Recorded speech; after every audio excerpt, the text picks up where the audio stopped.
menggumpal menjadi jantung koroner, diabetes meletus, asam lambung, asam urat, asam podeh, asam baung.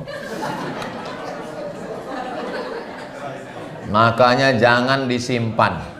Saya alhamdulillah wa syukrulillah, segala yang menyakitkan hati saya tak pernah saya simpan, lepas, plong, hilang. Tapi ingat, bukan saya berusaha mengingat. Ketika terjadi peristiwa itu sekian-sekian lama, akhirnya saya ingat lagi. Bukan saya mengingatkan, memori itu berulang. Macam kita diingatkan, kadang kita kan udah lupa, banyak lupa. Termasuklah baru begitu menonton tadi, baru saya sadar, oh rupanya semua ceramahku di pengadilan tinggi ini ada rekamannya. Luar biasa tim medianya ini rupanya. Anaknya sedang sakit, kita doakan mudah-mudahan sembuh insya Allah. Dan katanya tim-tim media mau mengambil foto. Soto bukan sembarang soto, soto dimakan di tengah laut. Foto bukan sembarang foto, setelah foto cepat diupload.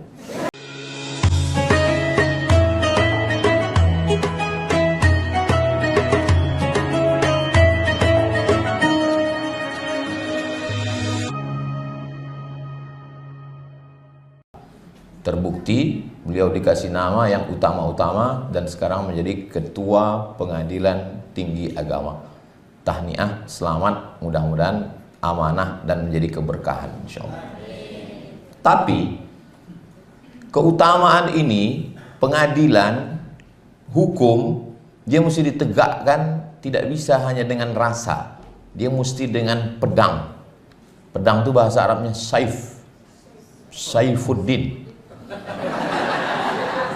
pedangnya agama. Nah, dikawal ya supaya komplit. Bapak Wakil PTA, Bapak Dr. Saifuddin. Mudah-mudahan mereka orang-orang yang dipilih Allah SWT dan dijaga Allah SWT. Hadir juga bersama kita Bapak Ketua PTA pada masanya, Pak Syahril, Bapak Dr. Andus Syahril SHMH. Tak saya jelaskan, nanti beliau akan menjelaskan sendiri. Kemudian Pak Marpaung. Jadi ada beberapa marga, Sirait, Sinaga, Marpaung, Matondang, itu 2 cabang. Satu yang dari Toba, satu yang dari Toba mengikuti sungai ke Tanjung Balai Asahan. Makanya tadi beliau menyebut beberapa kali Asahan. Jadi ketika Sultan Iskandar Muda, raja dari Aceh, mau pergi ke Malaka, beliau naik kapal, naik sampan, naik bahtera, perahu. Sampailah di sebuah tanjung yang ada balai-balainya. Itulah dia kota Tanjung Balai. Menikahlah dia dengan seorang anak raja namanya Siti Ungu Selendang Bulan. Anak dari Raja Kesultanan Pinang Awan. Pinang Awan itu sekarang kota Pinang. Lalu kemudian lahirlah anak laki-laki bernama Abdul Jalil. Itulah sultan pertama kerajaan Asahan yang sekarang menjadi Kabupaten Asahan di Sumatera Utara. Jadi Kabupaten Asahan ini unik. Rajanya Aceh, istri rajanya Melayu Kota Pinang dari Pinang Awan.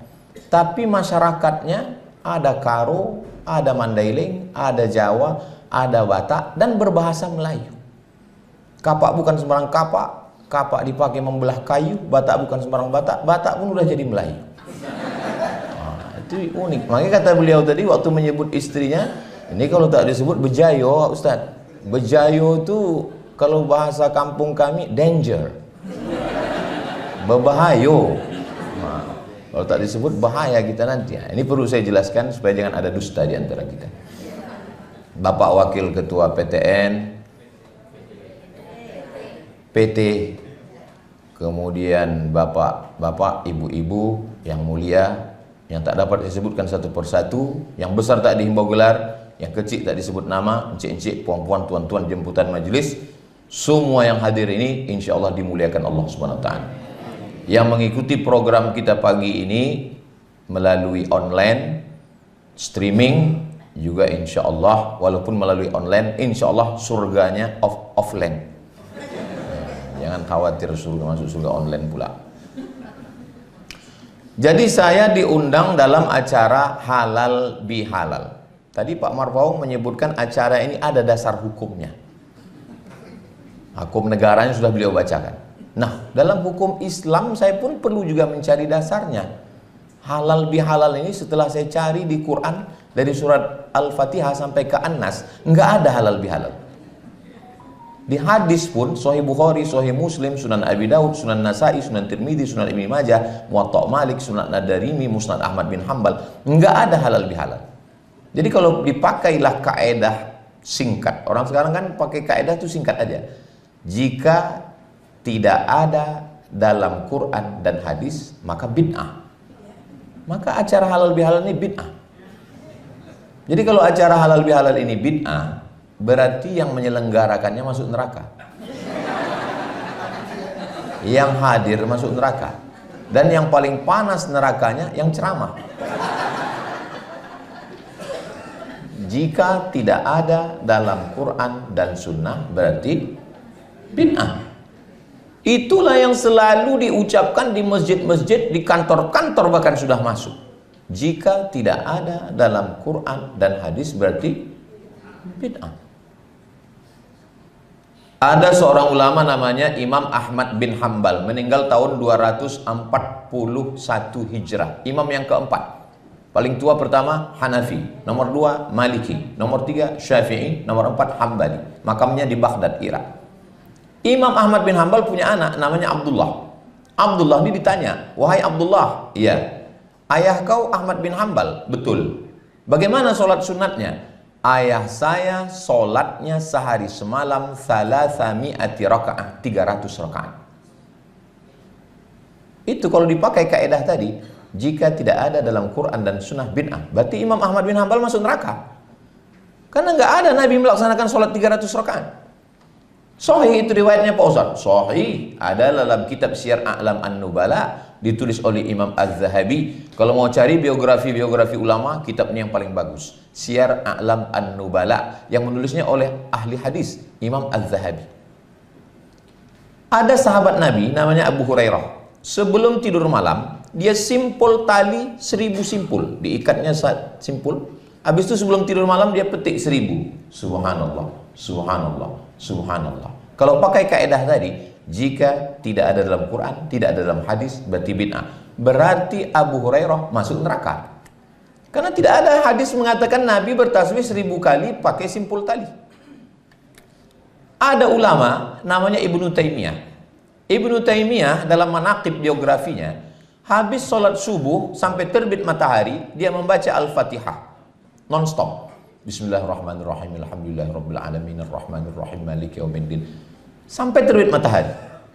Kalau dipakai kaidah tadi, jika tidak ada dalam Quran, tidak ada dalam hadis, maka bid'ah. Berarti Ibnu Taimiyah bid'ah.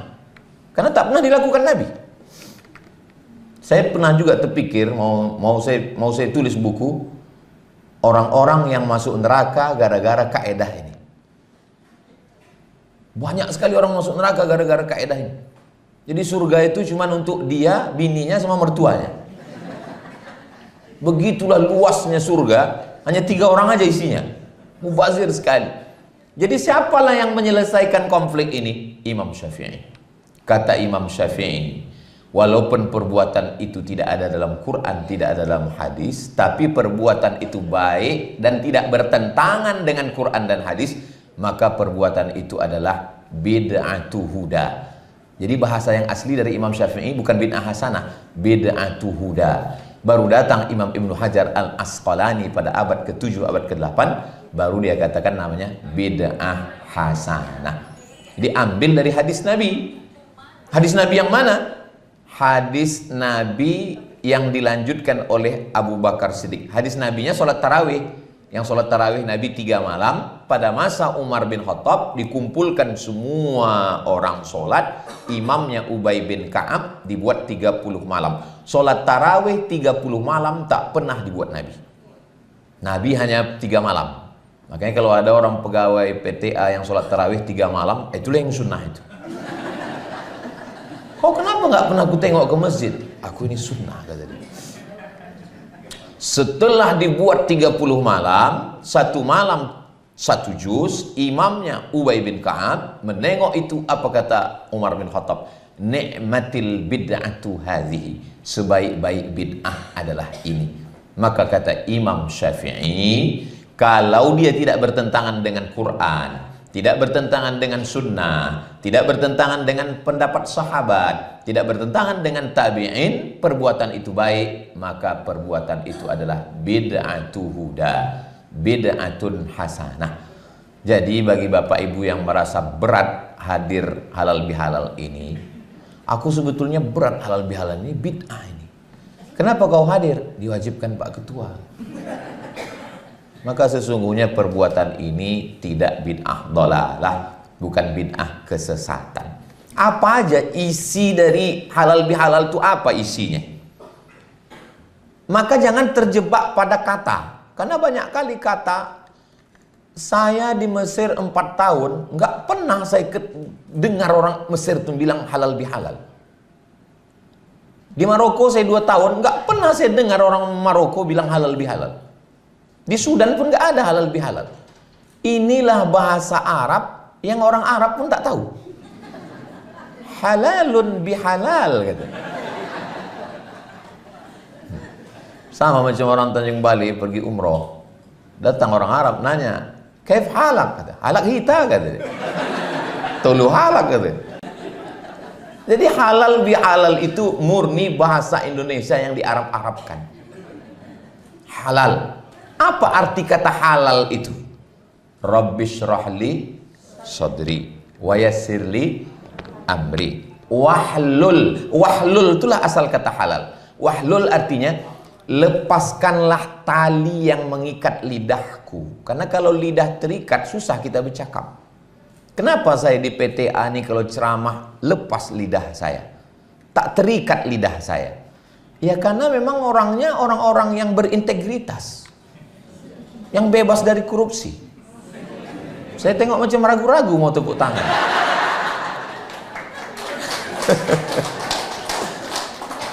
Bapak ibu yang biasa ngasih kata sambutan ceramah terasa itu. Kalau orangnya itu agak-agak lain, kita pun berat kita bicara. Tapi di PTA ini saya bicara biasa. Kenapa? Karena dari hati ke hati. Kita naik motor, yang dipegang stang, pakai tangan, kopling di kaki. Tapi rambu-rambu lalu lintas yang ditulis oleh Polda di pinggir jalan, hati-hati. Kenapa tak kaki-kaki? Kenapa tak tangan-tangan? Kenapa tak mata-mata? Karena mata, telinga, tangan, kaki, dan hati semuanya diperintahkan oleh hati. Itu makanya di sini saya lihat judulnya di belakang, sucikan hati. Sucikan hati.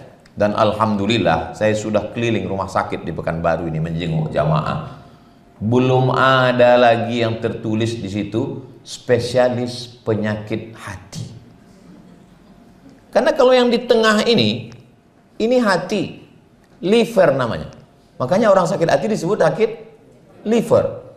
Sedangkan yang di samping ini sebesar genggaman jari kita, sebesar apa tangan kita, sebesar itulah dia. Itu namanya jantung. Jadi sebetulnya yang dimaksudkan sucikan hati ini, hati liver atau jantung. Akhirnya berkelahi. Yang satu mengatakan kolbu itu jantung, yang satu mengatakan kolbu itu hati. Supaya mereka tak berkelahi, kita damaikan jantung hati. Nah, karena ibu waktu bilang ke bapak, apa kata dia? Kaulah jantung hatiku, kata dia. Kenapa begitu kata dia? Karena kalau tak begitu bejayo. Gitu. Nah, jadi kenapa hati? Orang Arab tidak menyebutnya hati. Orang Arab menyebutnya qalb. Makanya kalau ada orang yang mengatakan, mari kita jaga kalbu kita. Kalbu itu anjing. Kalbu. Makanya bahasa Arab ini hati-hati. Hati-hati. Karena kalau bahaya dia sampai ke hati. Beda sama qalbu dengan kalbu. Kalau kalbu itu dog. Kalau qalbu, qalbi, my heart. Hati saya. Makanya jangan hanya open house, tapi juga open heart. Buka pintu dan buka hati. Hati inilah yang sekarang sedang dibersihkan. Makanya selalu dipancing dengan pantun itu untuk melihat. Kalau saya lihat dari senyuman dan tatapan jamaah ini semuanya orang-orang yang hatinya bersih. Amin. Tidak punya masalah dan tak punya utang. Kan? Lepas. Orang kalau ada utang nggak bisa begini ketawanya, tertahan. Tertahan. Ini saya tengok lepas. Mudah-mudahan yang ada utangnya cepat lunas insya Allah. Wah, banyak juga ternyata. Jadi sebetulnya isi dari halal bihalal itu adalah wahlul, melepaskan ikatan-ikatan, simpulan-simpulan seperti benang kusut. Jadi kalau diringkas halal itu apalah arti halal? Kita pergi ke Makkah. Dari Makkah ke Musdalifah. Jangan lupa membawa payung. Sudah lama lah saya tausiah. Yang paling unik pantun Pak Marpaung.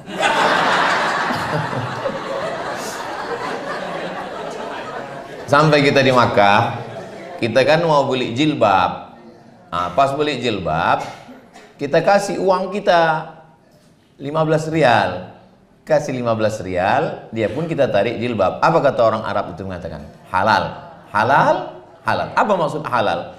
Duit kau ku ambil, jilbabku kau ambil, dan kita sudah tidak ada lagi ikatan-ikatan. Sudah plong kalau bahasa Gen Z-nya. Jadi sebetulnya makna halal itu 3. Yang pertama, mengurai yang kusut. Yang kedua, mencairkan yang beku. Yang ketiga, menyambung yang retak. Jadi kalau sudah halal bihalal, yang retak makin retak, yang patah makin bengkok, yang kusut semakin kusut masai, maka mubazirlah halal bihalal itu. Nah, makanya kita ini mau halal, mau plong. Sudah 70% yang datang ke rumah yang mulia ketua, ada 30% lagi yang belum datang. Nah, jadi dihalalkan ini hari ini. Nah, beliau memang nggak masalah itu, cuman ingat dia. Mau diplongkan itu hari ini, kita bertemu, kita bertatap muka, maka setiap kantor, setiap rumah membuat halal bihalal. Supaya apa? Ini perlu saya jelaskan supaya Bapak Ibu insya Allah paham. Tapi ini kan ceramah saya ini bukan hanya di PTA. Ceramah saya ini nanti akan ditonton oleh semua orang karena ini diupload di channel Pengadilan Tinggi Agama Pekanbaru. Jangan lupa subscribe, like, share, and comment. Supaya yang nonton itu jangan hanya berita rujuk, talak, li'an, zihar aja yang dia tahu. Supaya jangan sampai anak dia bertanya, mama, ya, mama dari acara apa tadi? Halal bihalal. Apa artinya halal bihalal? So, kok banyak tanya itu Yahudi Bani Israel. Udah dijelaskan Ustadz Somad itu di channel Pengadilan Tinggi Agama Pekanbaru.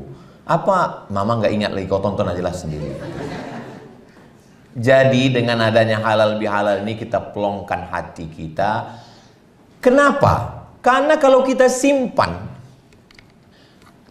mohon maaf, handphone Anda tidak bisa mengirim WA. Kemarin malam WA saya nggak bisa ngirim.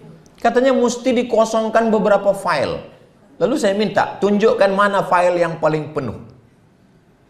Penuh 4 giga kepada mertua. Mertua ini saya jauh di Jombang, Jawa Timur sana. Kami pulang setahun sekali Idul Fitri. Jadi tiap hari saya kirim gambar cucunya, gambar pengajian. Rupanya penuh sampai 4 giga. Saya delete. Begitulah kalau kita terlalu banyak menyimpan file di kepala kita karena dendam dan sakit hati, akhirnya error ya. Menggumpal menjadi jantung koroner, diabetes meletus, asam lambung, asam urat, asam podeh, asam baung. Makanya jangan disimpan. Saya alhamdulillah wa syukrulillah, segala yang menyakitkan hati saya tak pernah saya simpan. Lepas, plong, hilang. Tapi ingat, bukan saya berusaha mengingat. Ketika terjadi peristiwa itu sekian-sekian lama, akhirnya saya ingat lagi. Bukan saya mengingatkan. Memori itu berulang. Macam kita diingatkan. Kadang kita kan udah lupa. Banyak lupa. Termasuklah baru begitu menonton tadi, baru saya sadar. Oh, rupanya semua ceramahku di Pengadilan Tinggi ini ada rekamannya. Luar biasa tim medianya ini rupanya. Anaknya sedang sakit, kita doakan mudah-mudahan sembuh insya Allah. Dan katanya tim-tim media mau mengambil foto. Soto bukan sembarang soto, soto dimakan di tengah laut. Foto bukan sembarang foto, setelah foto cepat diupload. Bapak Ibu yang dimuliakan Allah. Jadi banyak hal yang kita rasa, saya dulu pertama kemari di zaman Pak Alimin. Hah? Mahidin. Yang dari Aceh. Habis itu Pak Alimin. Habis itu terakhir Pak Harun almarhum. Hah? Terakhir ketemu dengan Pak Harun, saya tausiah di An-Nur.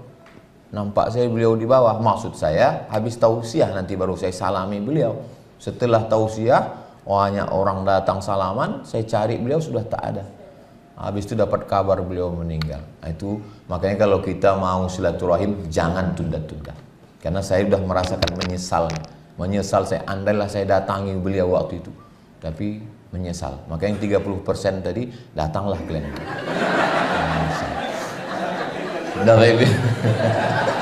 Bapak Ibu yang dimuliakan Allah Subhanahu wa taala. Dia kalau masuk ke hati kita itu payah melupakannya. Memang cantik baju biru. Baju biru bergambar ikan tenggiri. Walaupun sudah di Pekanbaru, tapi hati masih tetap di Kepri. Jadi kalau udah ke hati, payah kita melupakannya memang. Bapak Ibu yang dimuliakan Allah Subhanahu wa taala. Jadi suatu ketika adalah sahabat saya, emaknya meninggal di Simpang 3 jalan Tengku B. Sampai di Tengku B tadi kawan saya sebelah ini hakim dari Kalimantan. Datanglah pejabat Riau. Datang pejabat, disalaminya semua yang ada berdiri di situ. Pas giliran saya enggak disalaminya. Saya enggak masalah, saya memang sering disepelekan orang, enggak apa-apa. Biasa aja. Cuman kawan saya yang hakim sebelah ini nanya, "Mat, kok enggak disalaminya?" katanya. Alhamdulillah Allah kasih cepat jawaban spontan. Saya bilang, mungkin dia udah pikun, saya bilang. Udah, saya pun udah tak ingat, udah plong, udah selesai. Sampai akhirnya suatu hari masuk telepon. "Assalamualaikum." "Waalaikumsalam," saya bilang. "Ini Ustaz Abdul Somad." "Betul," saya bilang. "Bisa Ustaz datang ke rumah saya?" "Ya, insya Allah bisa, apa masalahnya?" saya bilang. Akhirnya saya datang ke rumahnya, disiapkan meja makan penuh dengan makanan. Ini makan hanya saya dengan Ustaz saja, nggak ada orang lain. Masya Allah. Ternyata yang ngundang itulah orang yang tak menyalami saya itu. Oh ini dia, saya udah lupa. Habis itu kami pun makan selesai, saya udah mulai curiga juga. Karena kata pepatah orang Melayu, no free lunch. Tidak ada makan siang yang gratis. Ini pasti ada apa-apanya. Pas setelah salaman, sebentar Ustaz, jangan pulang dulu, saya ke kamar, kata dia. Masuk dia ke kamar, dibawanya tas, rupanya stiker, minta kampanye kan. Kartu nama sama stiker, tolong Ustaz bawa nanti kalau ceramah ya, katanya. Maka sejak itu saya hati-hati betul kalau dibilang. Jadi orang-orang yang menyepelekan kita itu kalau kita pikirkan capek kita. Tapi kalau kita lepaskan, Allah memberikan balasan yang unpredictable. Tak terpikirkan sama kita balasan itu yang diberikan Allah Subhanahu wa taala. Saya sudah mengalami itu Bapak Ibu. Ini di Jalan Sudirman ini ada tempat ikan bakar paling enak. Langganan saya di sebelah situ. Saya lagi makan situ, pulang ceramah makan saya. Tiba-tiba masuk mobil mewah dengan pengawal-pengawal. Minggir semua, minggir. Minggirlah saya. Minggir, udah nggak enak lagi makan kan? Jadi saya pun pulang. Saya pun udah nggak ingat lagi. Udah selesai. Hari berganti musim berubah, ada jadwal saya ceramah di Sialang Bungku. Ceramah ke sana. Diundang Ustaz ceramah sana. Pas saya ke sana dikawal dengan semua pengawal segala macam dari sipir-sipir penjara. Pas saya tengok pejabat yang mengusir saya itulah duduk di lantai. Duduk di lantai nggak pakai karpet. Padahal waktu di ikan bakar itu, waktu diusir pengawal dia itu dibukakan pintu, dia lah keluar begini.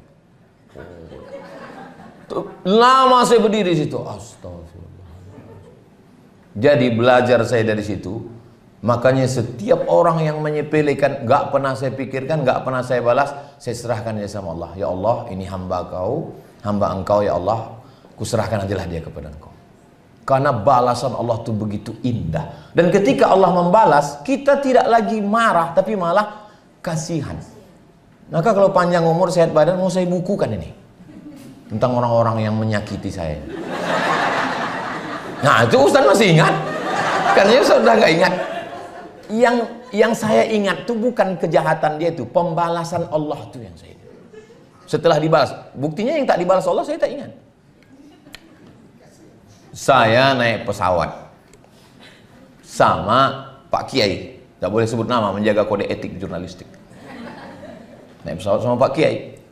Datang Pak Kiai, kata Pak Kiai, tadi malam Pak Ustadz, ada orang datang ke rumah saya sampai jam 2 malam. Apa kata dia Pak Kiai? Tolong Abdul Somad jangan dibawa ceramah ke Gontor. Ini pesawat mau ke Gontor. Saya bilang kalau Pak Kiai ngomongnya tadi di airport Sukajadi, ku batalkan ceramahnya Pak. Kalau di Simpang 3 tadi Bapak ngomongnya, turun aku. Ini udah di atas, gimana mau turun? Kenapa Pak Kiai nggak ngomong dari tadi? Iya, karena saya tahu Ustaz Somad kan orangnya spontan, kata dia. Akhirnya saya pun sampai ke Gontor, ceramah di antara kiai-kiai, ceramah di masjid, ceramah di Universitas Islam Darussalam Unida, ceramah lagi seminar. Habis udah selesai, pulang. Datang alumni menelpon, Ustaz Abdul Somad, ceramah Ustadz 5 titik kemarin di Gontor itu mau kami bukukan. Kira-kira berapa bayar royaltinya? Saya bilang, aku ini tidak tamat Gontor. Saya ini paling takut ceramah di Gontor karena mereka ini bahasa Arab, bahasa Inggris, disiplin leadership. Saya berani ceramah itu karena ditunjuk Kiai Abdul Somad ke Gontor. Takut saya kualat, saya bilang. Maka saya berangkat. Saya tak menduga saya bisa ngomong di depan para Kiai.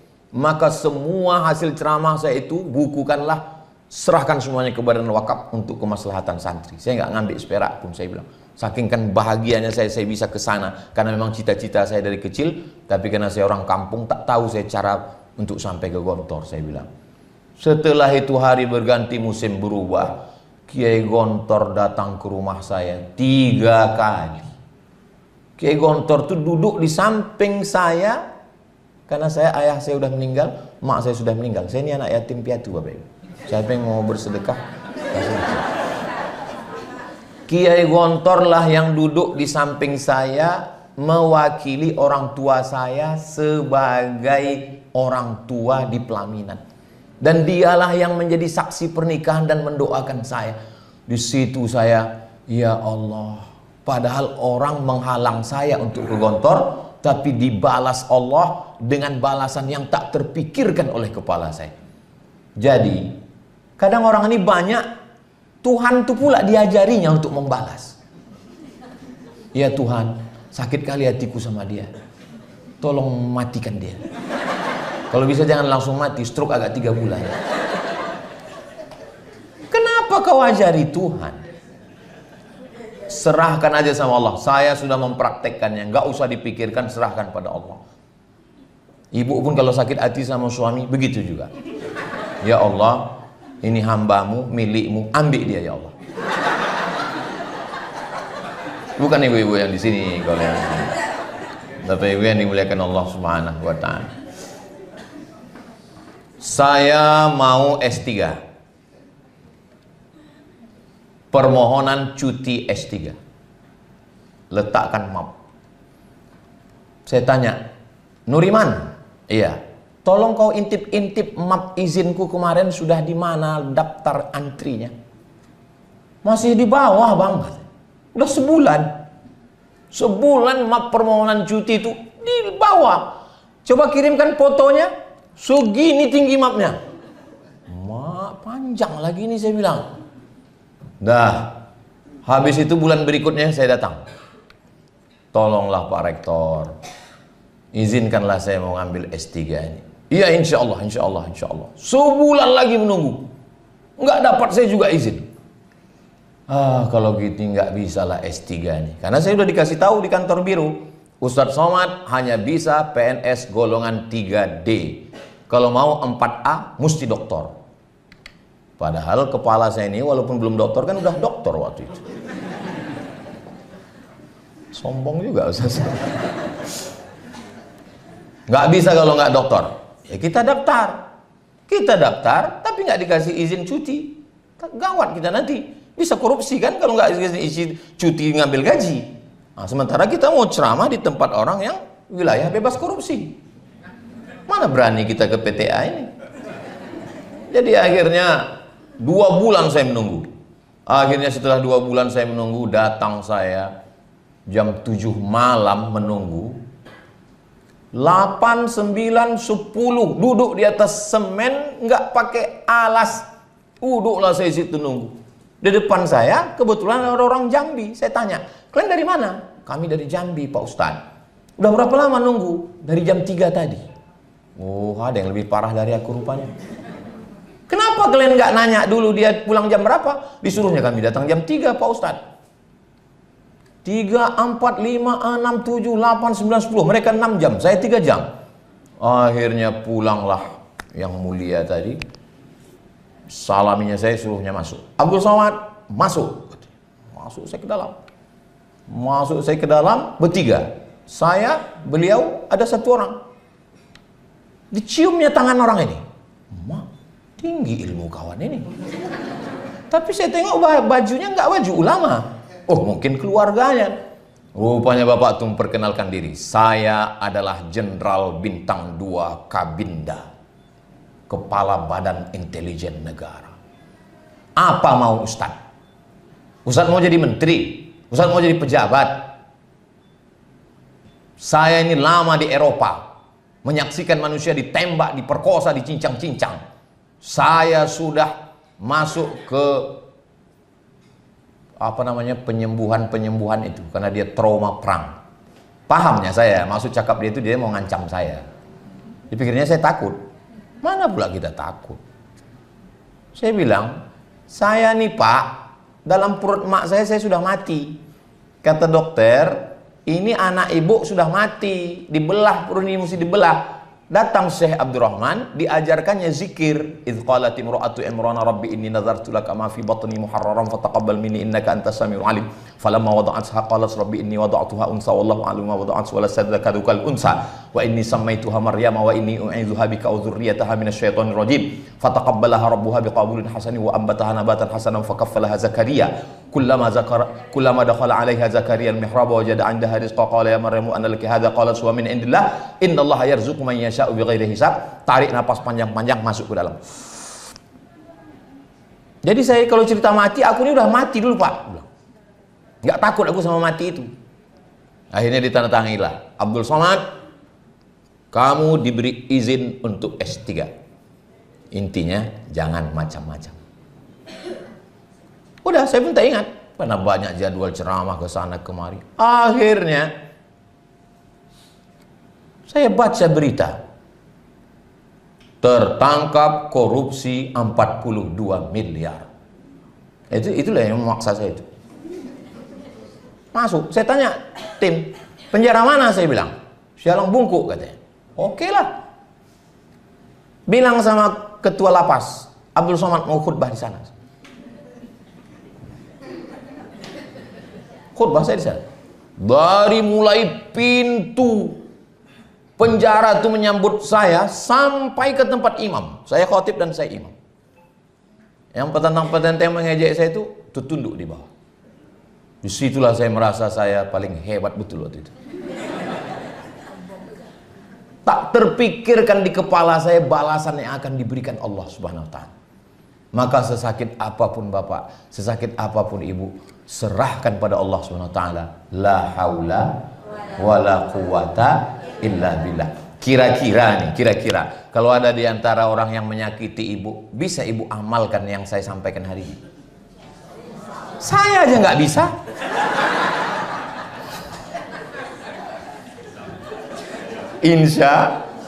Insya Allah balasan. Saya ceritakan ini sengaja. Kenapa? Balasan Allah lebih hebat, lebih dahsyat, lebih kuat daripada balasan manusia. Saya mulai direkam ceramah ini bulan tahun 2009 mulai direkam nih. Saya pulang ke Pekanbaru 2008. Ceramah mulai di Masjid Akramun Nas Unri Gobah 2009. 2009, 2010, 2011, 2012, 2013, 14, 15, 16, 8 tahun ceramah. 17 viral satu khutbah saya tentang runtuhnya Turki Utsmani. Khutbahnya di Masjid Raya Pasar Bawah. Dikirim-kirim orang. Ceramah Ustaz Abdul Somad. Lalu kemudian di internet, medsos pun mau kemana-mana potongan videonya.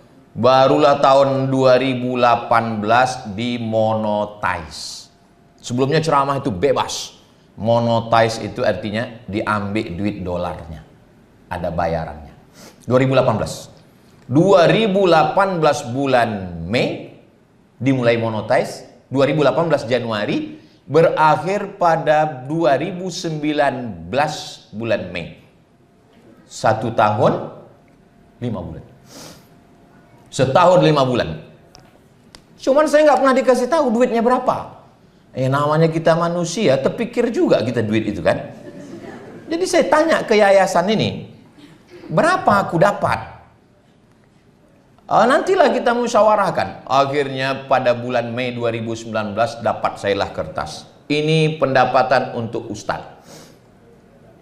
Total dapat dari Januari 2018 ke bulan Mei 2019 dapat total 2,5 miliar. 5 miliar ini. Dan Ustadz dapat 5%. Oh kata 5% lah aku kalian kasih. Saya balikkan semua. Ambil kalian lah semua, saya bilang.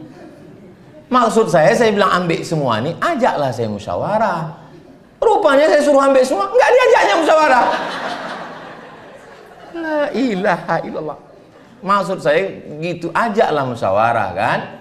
Tanyalah kau mau berapa gitu kan. Memang sekarang ini enggak bisa kita. Betul kata ada psikolog saya tengok di internet. Orang yang enggak enakan akan selalu ketemu dengan orang enggak punya pikiran. Saya ini orangnya nggak enakan. Ini saya bilang, kau 5% lah kau kasih ke aku, ambil aja lah ini semua. Dia ambilnya semua. Keluar saya bulan Mei, Juni, Juli itu saya buat medsos, itu saya buat channel YouTube baru. Bulan Juli 2019 channel YouTube baru, nama channelnya Ustadz Abdul Somad Official. Jangan lupa subscribe, like, share. Aku udah ya, yang 30% yang belum selesai. Aku ya Allah, ini channel baruku ini, channel ini, maka semua duit channel ini tak akan ku ambil seperak pun. Ku azamkan dalam diri. Channel yang lama tuh 2 juta. Udah hilang.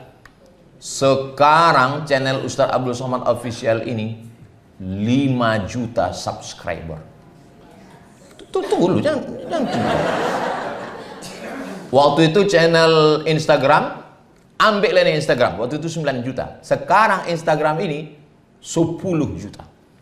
Diganti Allah. Dan sekarang duit yang masuk dari YouTube ini setiap bulan 120 juta. Tapi saya tak mengambil seperak pun karena udah janji dulu. Kenapa Ustaz janji begitu? Aku tak tahu bakal segini duitnya. Hati sedang terluka kan, sedang hancur-hancurnya. Ya Allah, ini channel baru, kata tim IT, tim media, kami kalau ngulang dari nol nggak sanggup Pak Ustaz. Memang yang sanggup ngulang dari nol itu cuma Pertamina. Dari nol ya Pak. Kita ulang dari nol Instagram, kita ulang dari nol YouTube, kita ulang dari nol FB, kita ulang dari nol TikTok. Ternyata balasan Allah Subhanahu wa ta'ala Berdiri pondok pesantren Yayasan Tabung Wakaf Umat yang di Palas, dapat tanah dari Pak Edward Sanger 1 hektar. Datang lagi bapak orang kaya. Saya menengok pagarnya aja terpukau, kata dia. Ambil 2 hektar lagi. 3 hektar. Di depan itu ada 4, kata dia. Ambil lagi, kata dia. Mak, dah ambil aja nih. Habis itu kami buat pula Mahat Az-Zahra di Rimbo Panjang. Sekarang santrinya 590 orang. Dari mulai TK, SD, SMP, SMA. Balasan Allah tak terpikirkan oleh saya. Pondok baru, tanah baru, rumah baru.